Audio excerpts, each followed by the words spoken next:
Hello, I mentioned on my channel recently that I was going to be opening a Clubhouse account. Now, Clubhouse is a phone-only app, which is like, what is it like? Well, it's a social media platform where if you join, you can create your own discussion room. People can come into that virtual room and you can actually have a proper vocal discussion with other people. So I think it's quite good. I've already been onto it. I've opened an account and I went into an atheist room yesterday. There's a man called Steve Appel. Some of you may have heard of him. He's got his own room on there, which is part of a larger, I think they called it a house, called Atheism. And he's got a room called Ask the Atheist, which I think he does once a week. It's a 3-hour show. So I went on yesterday on the 3-hour show. I introduced myself, etc., said who I was, got a YouTube channel, blah, blah, blah. And I just wanted to see how it works. It works very well. It works very well, actually, I would say. And I would recommend you guys, if you're interested, to install Clubhouse on your phone. Go to Google Play Store. Just type in Clubhouse and install. Now, unless you've got Android 8 or better, or you've got an Apple iPhone, you won't be able to install it. I had an old phone with Android 7 on it. I couldn't install it. I was due for a phone change anyway, so I bought, well, I didn't buy a new phone. I bought a second-hand phone, and Samsung A40 on eBay for about $100, believe it or not, and it's absolutely brilliant. It's a fantastic phone, it really is. It's in almost pristine condition. I'm really pleased with it. So I've installed Clubhouse on that phone and set up an account. I've got a room there called the Unrepentant Atheist. And if you will install this on your phone and you're interested, because I'm not one to go into other people's rooms and not talk. I mean, I want to talk a lot, and I want to, I didn't like the experience of going in and being muted and all that kind of thing. And there were about maybe 6, 7, 8 talkers. I think there were about maybe a dozen different talkers at one time and another throughout the 3 hours. Now, I understand from Steve that only 1 in 10 people who go onto Clubhouse ever say anything at all, that most people just lurk and watch. Well, that's fine. You know, not everybody wants to participate. So if you install and you come to one of my events, because I'm going to be doing an event hopefully this Saturday, you don't have to say anything. You know, you can just sit and watch. And the way it works is, if you do want to say something, there's a little hand signal. You click on it, which is like putting up your hand, telling me as I'm running the room, controller of the room, the host. I can then let you on, and I can unmute you and then introduce you and say, okay, what would you like to say? That's how it works effectively. As the host of the room, I've got the power to mute anybody I want. It's considered etiquette that when you're not talking, or it's not your turn to talk, or you've got nothing to say, you're just listening, but you think you might talk, you mute yourself just to stop the ambient, noise coming from your room. So there's an etiquette to this as well. Yeah, the way you do it. So if you install, and then you have to give your phone number in order to actually open an account on Clubhouse. Just as you do with WhatsApp and other applications, Snapchat or whatever. This is kept confidential, of course. And then once you've got your account open, you have to give yourself a username. My username is Stuart Thompson @stuart.thompson. So if you open an account and you want to locate me, what you do is you go to the search, you type in Stuart Thompson. That's THOMPSON, yeah, Stuart Thompson, and then it's Stuart.Thompson, and you should be able to locate me and my house, my room, etc. And then you can follow me if you want to, then you'll get notifications of when my events are. And then if you want to participate, that's fine. If not, that's okay. I'm hoping that some of you will want to participate and actually join in discussions, because it would be boring if I'm just sitting there talking. I'm sure that some of you will want to engage with me, whether you're atheists or Christians. That's fine. Now, the way I'm going to be running things is that I'm not doing a 3-hour show like Steve. I mean, for me, that's way too long. I think that that is such a large chunk of time for people. I actually took part for 2 hours yesterday out of the 3. It was 7 a.m. when it started in America, but it was 3 p.m. here in the UK. The weather was sunny, so I wasn't going out and walking, and it got to 5 p.m. Started 3 p.m. my time, got to 5 p.m. and I just bowed out. You know, I've been sitting there for 2 hours listening to it and participating as well. And off I went. So, I mean, what actually happened is that I introduced myself, said who I was and everything, and then I think he asked me what specifically interests you about atheism, you know, counter-apologetics.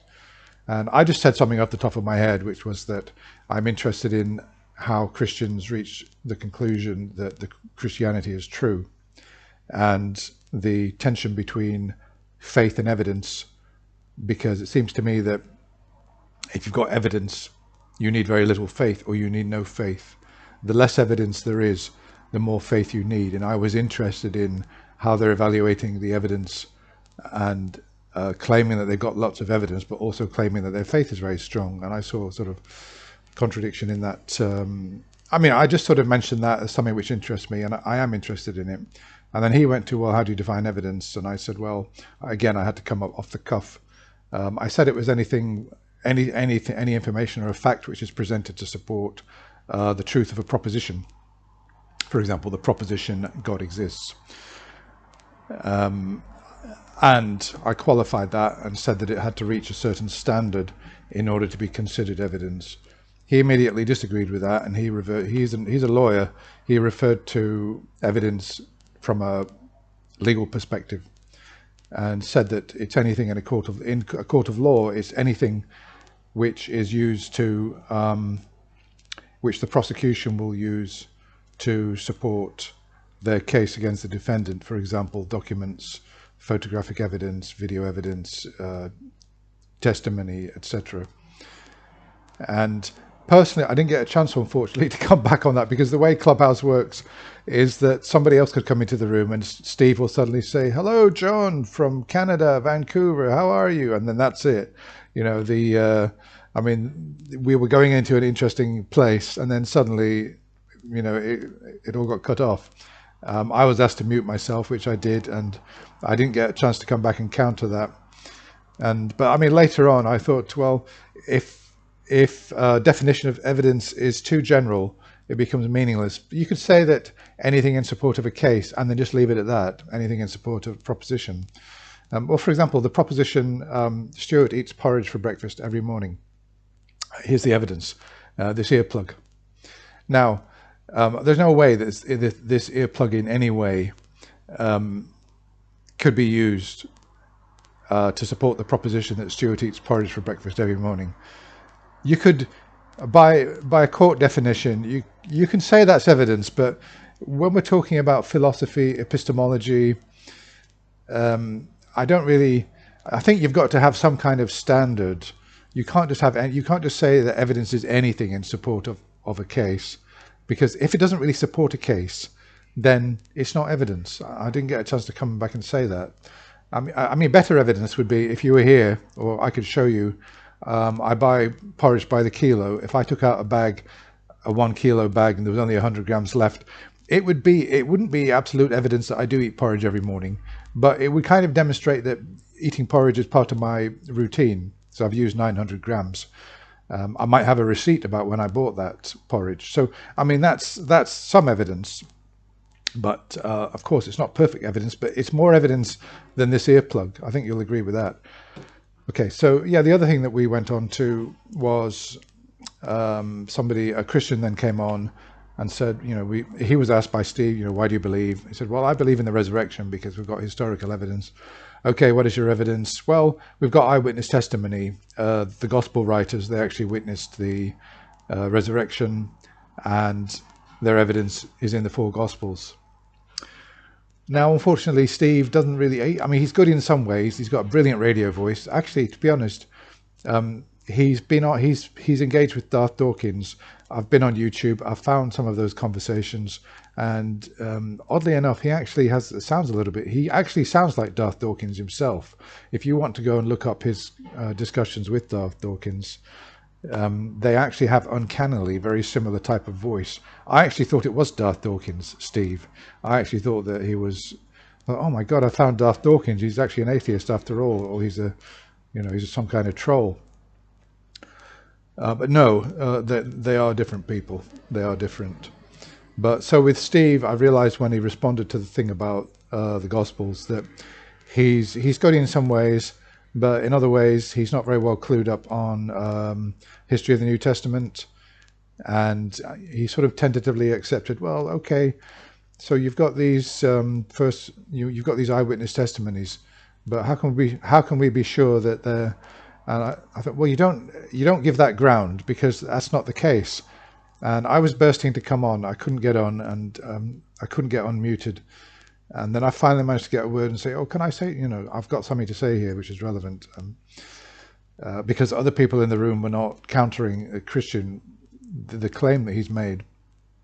And I eventually got on and I debunked that. I said, no, the scholarship is such that we don't know who wrote the Gospels, etc. And I put that record straight. And there was somebody else came into the room, Constantine, his name is, and he actually built on what I'd said and made some really good comments. Plus he had the Bible there, and he went straight to the end of Mark and said, well, in the original, the earliest manuscripts don't include these verses. And he really got down to the nitty gritty, which I thought was really good. And he silenced that Christian. So it was, there were some really good things about the conversation. The only thing that I didn't like is that it got a bit political, because Steve's got this room running and he's part of a larger group called Atheism. He's moving his room out. I understand that he's become quite popular and he's not happy with some things about, I don't know, I couldn't really understand it, but he's moving his room out. And then the owners of the Atheism house on Clubhouse actually interrupted all the conversations we were having.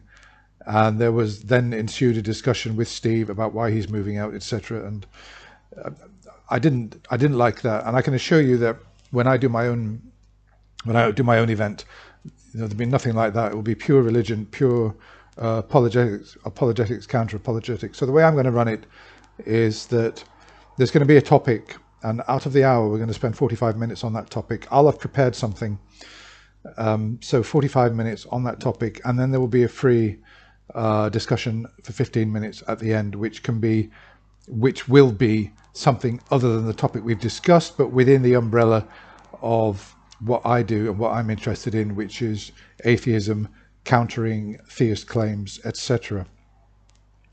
Okay, so just to recap, so if you're interested in taking part in my events, you don't have to talk.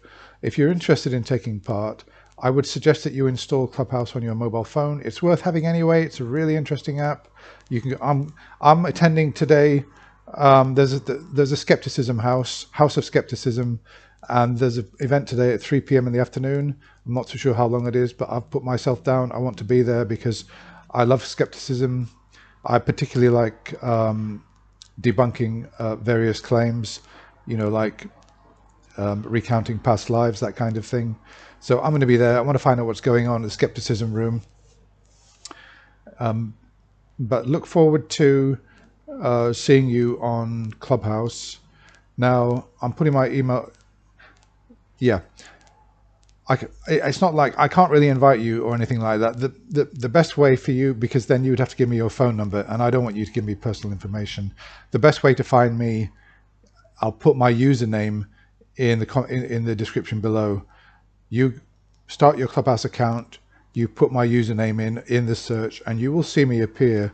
And then the best thing you can do is click on that and then follow me, so that you've got news of my up and coming events and also my activity on Clubhouse. So that's about it. Thank you very much for watching, and I look forward to engaging with you or seeing you on Clubhouse. If you come to the events, there's also a chat while the discussions are going on. You can leave comments. You can always say that, I'm such and such a user, I follow you on YouTube, etc., just so that I know who you are. Okay, bye for now. I'll be back again soon.